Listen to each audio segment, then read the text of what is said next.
Almost ఒక 1 year back ఏదో tweets పెట్టింది అనే ఎలిగేషన్. ఆ ట్వీట్స్ ఎవరో మనోభావాలు దెబ్బతిన్నాయి. ఇక్కడ విచిత్రం ఏంటంటే 1 year బ్యాక్ పెట్టిన ట్వీట్స్ 4 డిఫరెంట్ ప్లేసెస్లో 4 డిఫరెంట్ జ్యూరిస్డిక్షన్స్లో 4కి ఒకే 3-4 రోజుల వ్యవధిలో వాళ్ళ మనోభావాలు దెబ్బతిన్నాయి. వాళ్ళు ఆ పరంగా కంప్లైంట్ ఇవ్వడం, కేసులు పెట్టడం జరిగింది.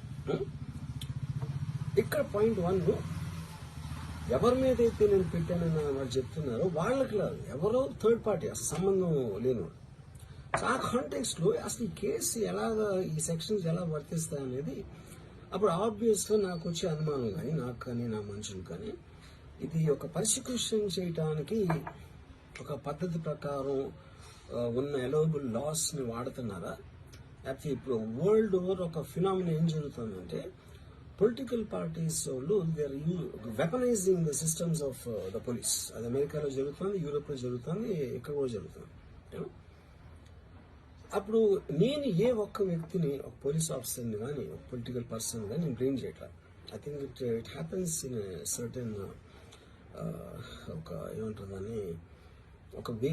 అది అందరూ కూడా ఎంతో కొంత అది చేయటానికి టెంప్టేషన్ ఉండొచ్చు.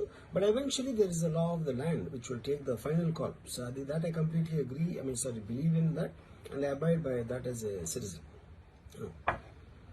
సో ఇప్పుడు ఇక్కడ జరిగింది ఏంటి, నాకు ఒక నోటీస్ వచ్చింది, నేను ఒక రిప్లై ఇచ్చాను, ఫలానా చోట ఫలానా తారీఖు నేను వస్తాను.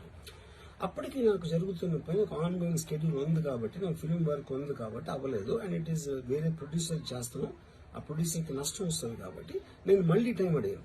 ఇదేంటి కేసు, ఇదేం అర్జెంట్ కేసు అంటే 1 year తర్వాత ట్వీట్ చూసిన అతనికి 1 week లో అన్ని అయిపోవాలనేది ఏమన్నా మీనింగ్ ఉంటుంది అసలు దానికి?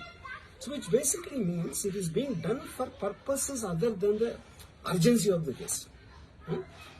ఇది అర్జెన్సీ ఆఫ్ ద కేసు అంటే మీరు మర్డర్లు ఇన్ని జరిగి సంవత్సరాలు తీసుకుని